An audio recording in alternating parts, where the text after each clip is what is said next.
If you want this podcast free of ads, follow us now on patreon.com/David McWilliams. What in the world is happening on Wall Street? Economic indicators. Who knows where this is going to end up? To understand the economy, you have to understand human nature. This podcast is powered by Acast. How are you doing? It is podcast time. And today, John, we're going to talk about one of the, as you were just saying to me, the unintended consequences of the war in Ukraine. Yes. Which is up your street. Right up my street. It's the idea that one of the unintended consequences, positive unintended consequences of the war in Ukraine has been, everybody now knows the urgent need to wean ourselves off dependency on Russia for gas and oil. And of course, dependency on Russia for gas and oil was one of those soporific issues that put us to sleep in terms of us understanding the urgency of climate change. Yeah. Because as long as your energy is sort of cheap and available, well, then you don't really have to entertain the notion that we have to cut our emissions. And, you know, ironically, John, had you done anything to wake up the West about climate change and the green agenda and bringing carbon emissions down, it would have been a conflict with Russia, where you bring together security concerns and climate change concerns as the one thing, because now people know we have to invest hugely in alternative and quickly in alternative forms of energy, sustainable forms of energy. We've got to wean ourselves off basically burning stuff. I mean, like when we talk about fossil fuels, people forget it's burning shit. Yeah. And that's how basic it is. Now, luckily, people who were on the stage with us the other night, Eric Lonergan and Corinne Sawers have written a fantastic book called Supercharge Me. We had them at the Olympia. It was a baptism of fire introduced. They were great, though. They were great. They were great. So let's now go straight up to London, talk to them about Supercharge Me, their book. And again, the framework in the back of your head is to think people's minds have been focused now on weaning ourselves off Russian power and fossil fuels. And this will add enormously to our movement to accelerate sustainable energy production. In fact, the EU now is saying, don't worry about debts, borrow for green transition, because that's what it's all about. So let's go to London. Let's talk to Eric and Corinne about how we transition from fossil fuels to sustainable energy. Now, if you, over the Christmas, had nothing else to do, you might have seen Don't Look Up, the movie, in which two protagonists try to warn the world of an impending meteor strike, an allegory for climate change. Not that subtle, but kind of effective. In the leading roles was Leonardo DiCaprio and Jennifer Lawrence. And on the line now, we have the Leonardo DiCaprio and Jennifer Lawrence of economics to tell us all about a new book, fantastic book called Supercharge Me, Climate Change. It's Eric Lonergan and Corinne Sawers, Leonardo and Jennifer. Welcome to the podcast. Hello. How are you guys? Very well. Thrilled to be here. Thrilled to be with you, as always. Excellent. Listen, it's great. It's great to both see you and talk to you. I think that might stick, wouldn't it? Leonardo and Jennifer. Leo and Jen. I mean, I'm very flattered. I'm not sure Eric has right to be flattered, given the estate in that film. But no, but you've made the Corinne Lonergan very, very happy, because Leonardo, as you know, obviously Renaissance. I mean, that was a beautiful connection. Of course, you see the Lonergans half Italian, you know, they can be Paolo Maldini on the one hand and Patti O'Shea on the other, you know, depending. I mean, I'm not kidding. I think Leonardo was on the cards, and my father just had to put his foot down and said, no way, not in a Dublin playground. He's not going to be called Leonardo. Could you imagine you were called Leonardo Lonergan, all right? How long would you have lasted on the playing fields of Dublin? Anyway, let's get to the book. The book is Supercharge Me. Okay, it is an outstanding call to action, what we have to do to avert climate change urgent and realistic. Talk me through it. Give me the big idea is, where are we now? What is the fact? What do we need to do as soon as possible? Tell me. So we essentially, to hit the climate goals set by the global community, we have to halve emissions between 2020 and 2030. Okay. So speed is the name of the game. And that essentially involves rebuilding huge sectors of our economy. We're really talking about an industrial revolution here, but one that we have to sort of artificially accelerate. Now, what is often missed is that this is essentially the largest reallocation of capital in human history.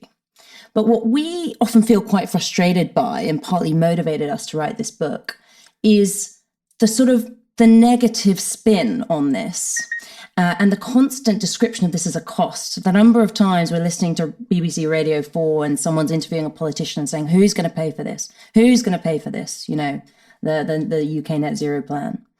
But really, this isn't a cost. This is investment spending. And so we lay out this case for why, building on Nick Stern, Carlota Perez, this should be raising living standards for the vast majority of people.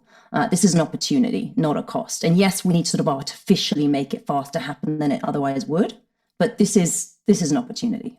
So what you're saying is let's, first of all, change the language, which is stop looking at this as a burden that we should carry our shoulder in a way, and actually say, you know what, if we do this, we're in a fourth or fifth industrial revolution, and we can change the way we work, and we can change the way we live, and we can change the way the economy operates. Okay, so let's go. Tell me, how do we do this?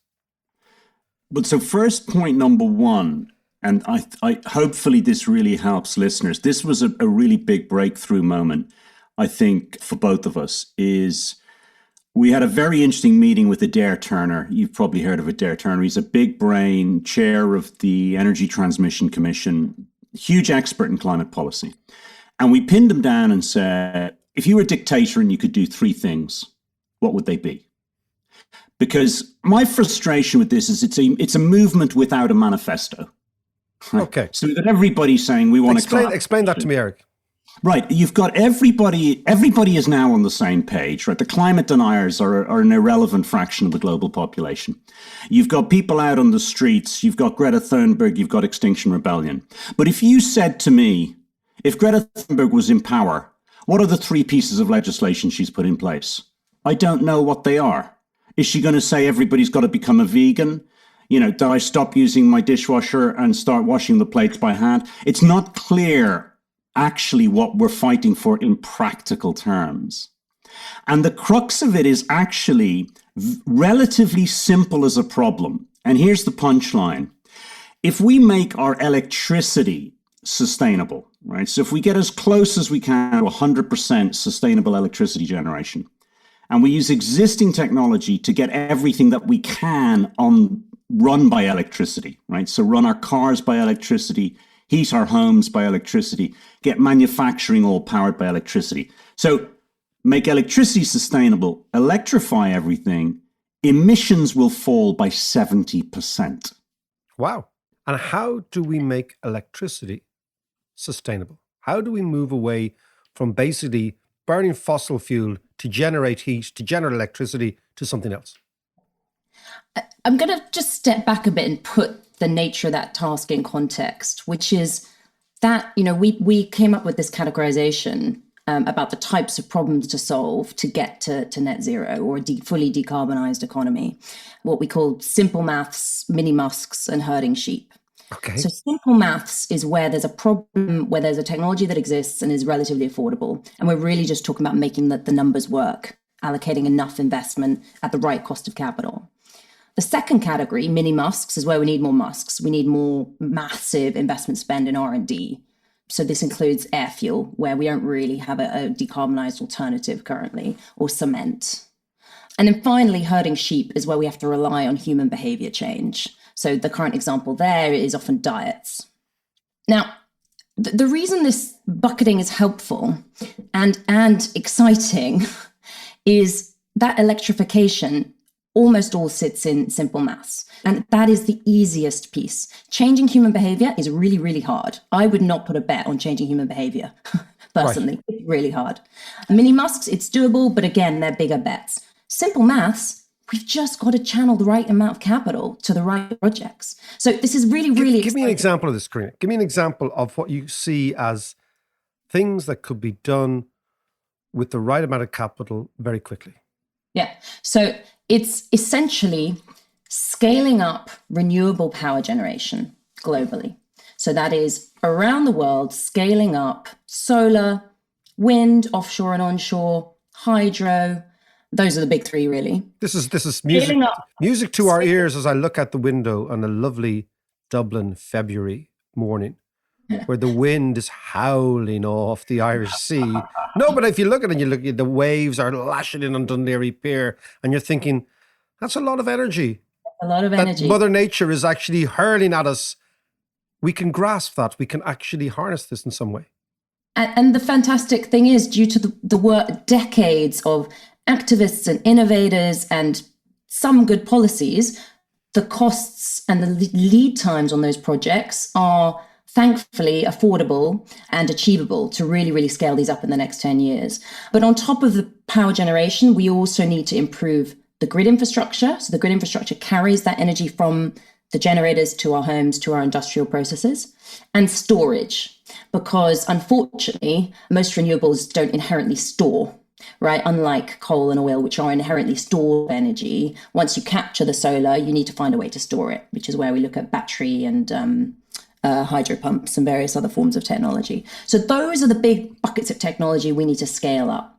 Now, where Eric got really excited, a quick aside here, that when we first met, Eric really thought he could impress me with how much he knew about interest rates. It's one of the things he thinks is really quite sexy. Now, tell me, I'm very interested in this now. How does a woman react when a man sidles up to her at the bar and says, I'll tell you about the Lombard rate? Well, I honestly, I said, mate, I think you've got other things going for you, and I would take another bet. Let's start again. Look, I'm here. I mean, it seemed to work.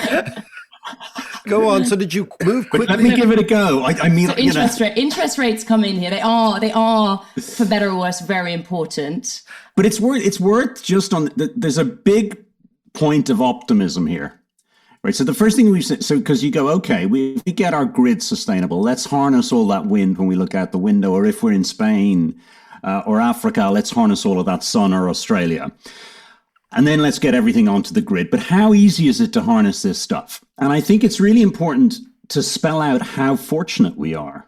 Right? If you look at wind and solar, they have extraordinarily low lead times, short lead times. And what I just mean by that is you can build a wind farm in 18 months. You can build a solar farm in 18 months. Now, nuclear and coal, like coal-fired power generation, used to take people 10 years to build a coal-fired power station. So the first thing we're incredibly lucky about is you can build this stuff really, really quickly.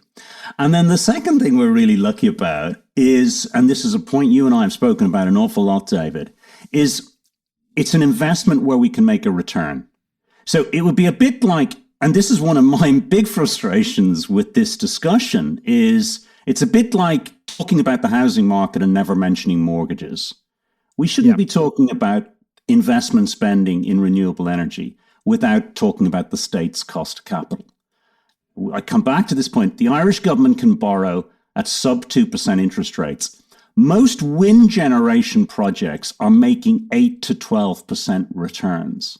So this is a very clear, very easy 10 to 8% real rate of return over your cost of capital.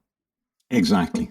And so why is this, again, I come back to the idea, because I want to go on to your epic idea and all these other things. Why do you think the issue of climate change is mired in the language of cost and not opportunity? We're going to actually tease this out. Why do you think we've actually ended up where this sort of bean counting accountant is dominating, uninformed accountant clearly, is dominating the discourse? It's interesting. Part of it may be vested interests. Okay. There are losers in every transition, right? There are some losers. In our book, we say we think those losers are actually a very small share of the population and tend to be well off, the owners of the stranded assets. How do you mean the stranded assets? Explain that to me. The stranded assets are the assets which, if the energy transition happens, will collapse in value very quickly. So this is oil, gas, infrastructure. Yeah. Okay. Car dealerships, existing car dealerships. Car dealerships should be able to change their business model. Right. Okay. Many oil and gas companies are changing their business model too. So, we make the point in the book, look, transitions, there are often losers. The high street has been absolutely annihilated the last 2 decades, but that wasn't a reason to not go through the transition we've gone through in terms of how retail operates, right? So there will be losers. It may be partly vested interests. We also think it's partly just sort of economists not being great communicators. Yeah, absolutely. And you will relate to this, right? Yeah. Because we have a section in the book on this that it's a very clever idea of economists called opportunity cost. But to most people, that's not what they mean by cost. Now, there is an opportunity cost here. In other words, we could be building schools instead of building wind farms. Okay, but actually we're not doing that, as an aside. We're not doing either, so there you go. Exactly. So, but it's still, the bottom line is we can borrow a 2 and make 6, which means we are creating wealth for our society. But Corinne's absolutely right. There is a loser here, and that's the owner of the existing asset that we're making redundant. In other words, we want to close down the coal-fired power generators, the gas-fired power generators. And there is a loss to the household as well. I mean, we think most of this loss is actually held by the owners of capital. This is a really interesting dimension, is the big loss. If you look, who owns fossil fuel assets? It's a fraction of 1% of the global population. If you look at the number of people who work in fossil fuel industries, it's less than 1% of the global labor force. So there just is not a big loss. But it is true, if you've got a petrol car, you've got to, instead of depreciating it over 10 years, we want you to depreciate it over 4 years or 5 years. Yeah, so that is a loss. I can't emphasize enough this, my previous employer, McKinsey, who do fantastic research on the energy transition and all this, published a report last week on, and I was so frustrated. The headline was, the cost to get to net zero is 9 trillion a year. What they mean is the investment spending needed. Yeah, exactly. But that headline freaks people out. And everyone says, who the hell's going to pay for it? And my tax is going to go up, And I think that's another point we're pretty relentless about in the book, is pragmatism and realism. Mm-hmm. And we have this saying, people only change their behavior if the alternative is better, cheaper, or their friends are doing it. Businesses change their behavior if they make more money. And politicians change their behavior to get elected. Okay, so let's take those 3. That's really succinct. I love it. So people change their behavior if it's worthwhile or their mates are doing it. Exactly. Number 1. Okay. Corporations change their behavior if they're making a few shekels, and politicians change their behavior if they get elected. Okay, so let's focus on this in the context of Supercharge Me changing carbon emissions. Talk about punters, because I'm very fascinated by your epic idea, your extreme positive incentives. I love this idea. Explain that to me and the listeners. Yeah, so epics came to us when we were asking the very important question, what's worked? Okay, we've got to massively accelerate the transition from one type of infrastructure and technology to another across a number of sectors. Where are there case studies where this has happened? And the answers, you have, EVs in Norway, EVs in certain Chinese cities, offshore wind in the UK, solar globally. The answers tended to have this common theme of really extreme positive incentives. And so we coined extreme positive incentives for change. Now, what we mean by positive is the end recipient needs to feel they're better off. Yeah. And how that happens can be a tax rebate, or it can be a subsidy, or it can, Lu Zhu in China is literally handing out cash for people for the number of miles they've driven in their EVs, right? Their electric vehicles. Okay. Yeah. So the mechanism for it can be a whole load of different things, but it needs to feel like they're better off. So the idea is that people change their behavior when you make them better off, and they change their behavior really quickly when you make them really better off.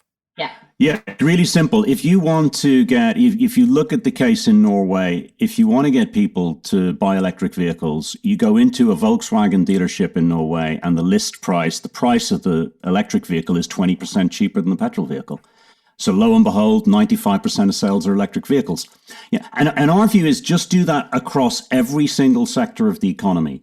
We want to have an economy where the zero or low carbon alternative is 20 or 30% cheaper than the carbon version. And you can do that for steel. Like what we need to do is we need to change the tax rates, change VAT rates, change the incentive structure. So, we're already creating green steel in Europe. Now, to put it in context, steel is 7% of global emissions, right? 7 times more important as an industry than the UK economy. It's huge. Why isn't green steel 30% cheaper than carbon steel? I'd even go, I go to the other extreme, the consumer behavior in diet. I've started going every time I pass a Burger King. I go in Burger King now because there's a competitor to the Whopper, which is the Impossible Burger, which generated by Beyond Meat in America. Why isn't it 30% cheaper? Absolutely. And what you're saying is you can change the VAT rate. So the government can explicitly change prices if it wants on everything. Yeah. And that's the incentive that people need to say, do you know what? I'm actually going to go and buy the electric vehicle, or an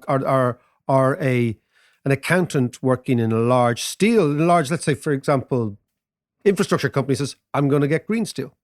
Yeah, and that accountant gets a bonus for actually cutting costs. Because it's cheaper. Okay, so the biggest risk is you'll be too successful, right? I mean, this works. If you look at the examples, if you give people incentives to do solar, they'll do solar. It's very, very powerful. Okay.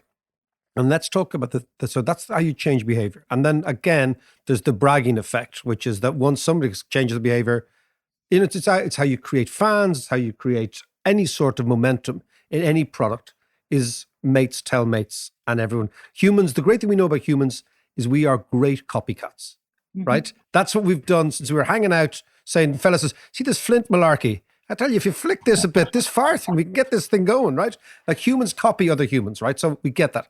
Corporations are driven by the P&L. Yeah. Explain that a little bit to me as well in terms of the EPIC structure.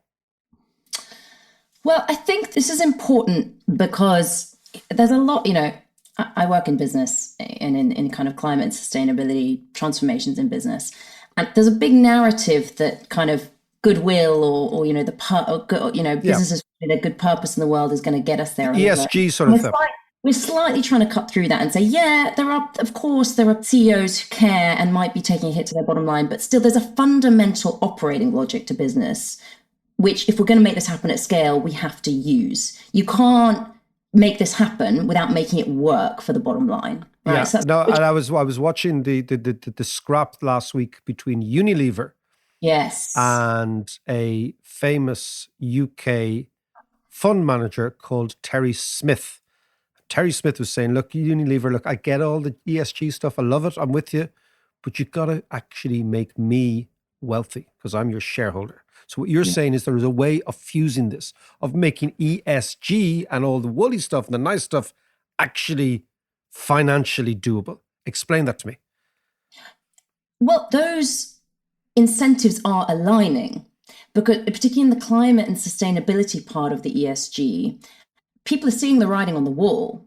They know that this transition is going to happen and that the relative value of different assets is going to shift. And shareholder expectations are changing. So, many investors are saying, yes, we want you to make us money, but we're okay for you to make us a bit less money if you're treating your workers well, or you are really supporting diversity in the workforce. And then that's a very, very big and complicated topic. And maybe we should revisit it another time, the role of ESG in financial markets business. Yeah, if I could just... in terms of diversity, I work with John all the time and he's very diverse. There's 2 points I'd make on this, David. One is that share prices are being affected, and they care about share prices. Yeah. Right? Okay. So, in other words, so if you look at the share prices of the fossil fuel industry, have now been falling for about 15 years. Right? They're volatile, as you know, like everything in the stock market from one year to the next or one quarter. But the reality is that it's been broadly speaking, you've lost money if you've owned carbon-intensive businesses over the last 10 to 15 years in the stock market. That's why these businesses are changing. You can call it ESG, but the bottom line is their share prices are going down. And if you're a green business, your share price has been going up. Now, whether that may reverse, we know what stock markets are like. You can get bubbles, etc. That's the first key point. That's why these businesses are changing. The second key point is what government needs to do is we need to tilt the playing field. And we got a lot of proposals in the book to do this. So we need to be really clever, whereby we need to really incentivize the good actors and punish the bad actors. So one of our ideas, for example, is a contingent form of corporate taxation. In other words, to say we're going to look at every industry and look at where best practice is, and we're going to benchmark at best practice in emissions. And if you're operating in that industry and your emissions are higher, you're going to be liable for a windfall tax. Give me an example. Again, I always want an example. So give me an example of an industry or a company, let's say. Yeah, so let's take, for example, an electricity utility. So you might say you've got 4 or 5 electricity. In Ireland, we have one very large one called ESB, and then a few little Mickey Mouse. That's a good point, ESB. Yeah. Well, let me take the European steel industry, or you can take European utilities. Take European utilities, and you say, right, I'm going to benchmark you all, and I'm going to take, the Dutch utility has the lowest level of emissions. If anybody exceeds that by 20% in the next 5 years, they're going to be liable to a windfall tax. Okay. Now, that creates a huge incentive because actually I want to become best practice now. And you can literally say, we're going to benchmark you against the best performer in the industry. So we want to kind of race to the top here. And the point is, the companies are ready to move because the CEOs are hearing it from their kids. They can't go to dinner parties or show their face if they're in fossil fuel industries. Right? You got every type of social pressure at work, but we need to shift the incentives in all of these. So because we're pushing on an open door, but we really need to accelerate it. That's, I think, how we need to be thinking in terms of companies. But what I found very, very interesting is the idea of this green Bretton Woods, which is something we talked about even the other week. John and I were talking about, in terms of the Bretton Woods, because I love the fact that in the Bretton Woods conference, the only subsector of the society they banned were bankers, which I think is really quite interesting. They were actually banned from fucking, coming into the Bretton Woods conference, right? Which is interesting. But what's this green Bretton Woods idea? So, often when you talk to folks who are learned on this topic, in the UK where we're based, they say, what's the point in us doing anything? The UK is 1% of global emissions. Look at China, look at India. China. We hear that all the time. You think you're getting bad in the UK? Imagine getting in Ireland. Like Irish people say, sure, it doesn't matter for us. We're tiny, And we fundamentally disagree with that because we think there's an incredibly important role for role modeling.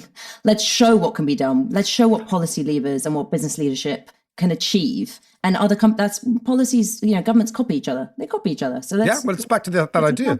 So we fundamentally reject that sort of what does it matter for two reasons. One, that, we should be role modeling and experimenting. And then secondly, we, the UK or Ireland or Denmark, as we use the example in the book, can influence these big, where the will is actually in China and India are demonstrating extraordinary progress. China has now half of global offshore wind capacity and has deployed, I think, in the last year, the same amount the rest of the world has built in the last 5 years. The speed. I've heard that. And it's funny because, the typical meme for the poor old Chinese is that it is a big belching industrial outfit that is burning coal and really doesn't care about the environment and is actually not best practice, but worst practice. But the reality is the Chinese have really taken this by the scruff of the neck. They really are. But what we would say is there's a category of countries who want to get at this, but face different costs of capital structurally. Okay. So India, for example, where India, coal is king, enormous existing, coal industry, they face a cost of capital of maybe 9%, 10%, right? Now, the Green Bretton Woods idea is we, in developed economies, can take our government balance sheet, invest it in Indian clean energy infrastructure, make a return. So we're not giving money away, we're making a return, and we're enabling a much wider set of projects to be economically viable, because currently the threshold is 9-10%. You make at least that to make the project viable in India. You reduce the cost of capital to 3-4%. You're going to change the game. Yeah. So that's in a short what the Green Bretton Woods idea is, and we just think this could be happening at a huge scale to mobilize that transition of that flow of capital to these projects that are needed in these huge emitting countries. Now, just before we go, The book, again, is Supercharge Me. It is a fantastic read, and it's exceptional in the sense that it has pragmatic, realistic proposals for change that are doable. And that actually puts it into a very useful category of books about climate change. And I really mean this, because there's a lot of really useless books about climate change because it doesn't come with the practicalities.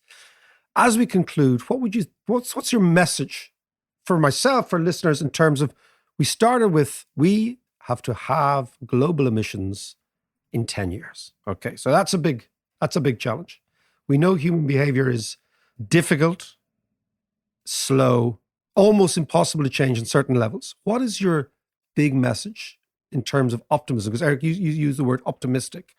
And Corinne, you also said, like, this is an opportunity. So if you're actually to give 2 or 3 quick takeaways, what would they be? The first one I would say is just be really clear about the nature of the problem, right? Which is, we have the technology to get close to 100% renewable electricity, right? So we harness what is free, which is sun and wind. Right? Part of the reason electricity bills are so high everywhere in Europe at the moment is because we're dependent on gas. If we weren't dependent on gas, prices would be a lot lower. So the first thing I would say is, in one way, 70% of this problem is very tractable.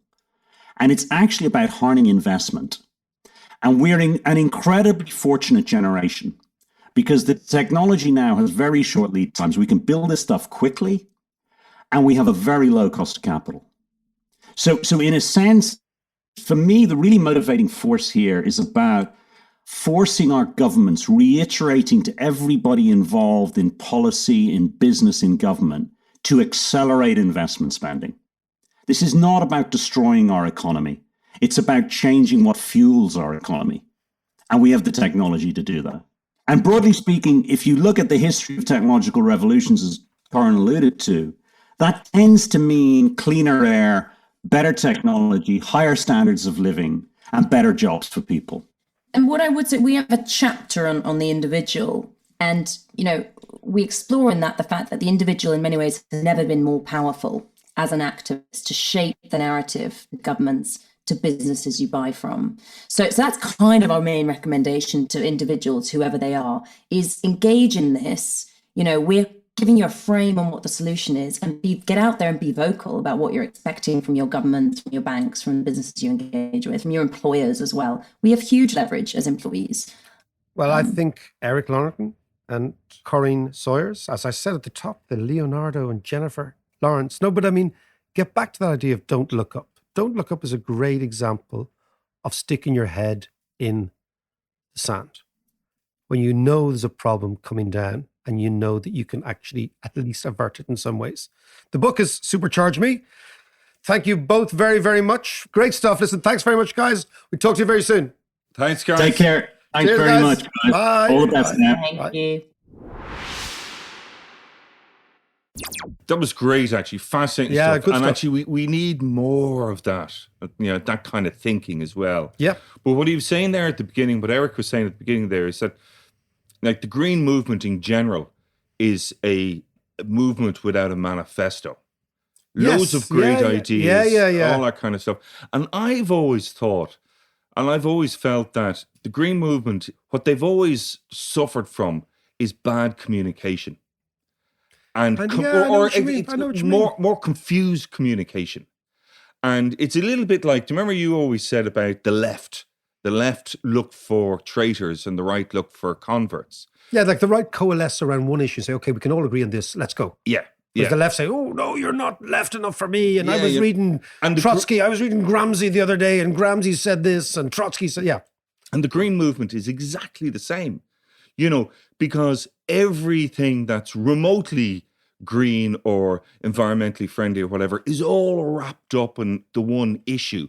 So it's kind of everything from, save the whale and save the polar bear to the ozone layer to acid rain to, you're absolutely. oil It's kind of like people, religious people. I'm always intrigued about the more religious you are, the more likely you are to split with other religious people. yeah. So you have like the Yeah. 5th Presbyterian Church and the 3rd Presbyterian Church. And it's a bit like Joyceans. I've always thought it's the same thing. Well, you didn't really interpret Bloom properly, you know, all that sort of. So it's as if there's a sacred scripture. And if you deviate from any even iteration of the scripture, well, you're not one of us. Yes. And then the exactly. other problem is, if you're going to talk about the left and the right before we go back to Corinne and Eric, is that there's also this notion of the watermelon, which I think is a very interesting new You accuse creature. my brother of being a watermelon. Yeah. So green on the outside, but red on the inside. Yeah. So they're actually socialists Yes. who have run out of some ideas, but they say, aha, we have a big idea here, which is the environment, and we can wrap that. Yeah. But actually, it's disguised lefties dressing up as environmentalists. And that may well be true. Well, because it was always considered as, the big polluters are the corporations. Yeah. And it's zero growth and all Yeah. those things. And they're right as well. Like, this is the idea, is that everyone is a bit right in all these things. Yeah. But I'm a firm believer, again, it's something else that you said, but I'm a firm believer in when it comes to green issues, you can't let the perfect bully the good. Yes. That is quoting Rousseau, John. Oh, was I'm I? telling you, we're quoting Jean-Jacques Rousseau. I just attribute everything to you. Yeah, but I just rob everyone else's quotes. So that's just the way it works. But let's go back. Let's conclude. What is fascinating there is that Eric and Corinne outlined one fascinating thing. Renewable energy is profitable, right? Yeah. They talked about the cost of capital being 2% and the annual return on these investments between 8 and 10.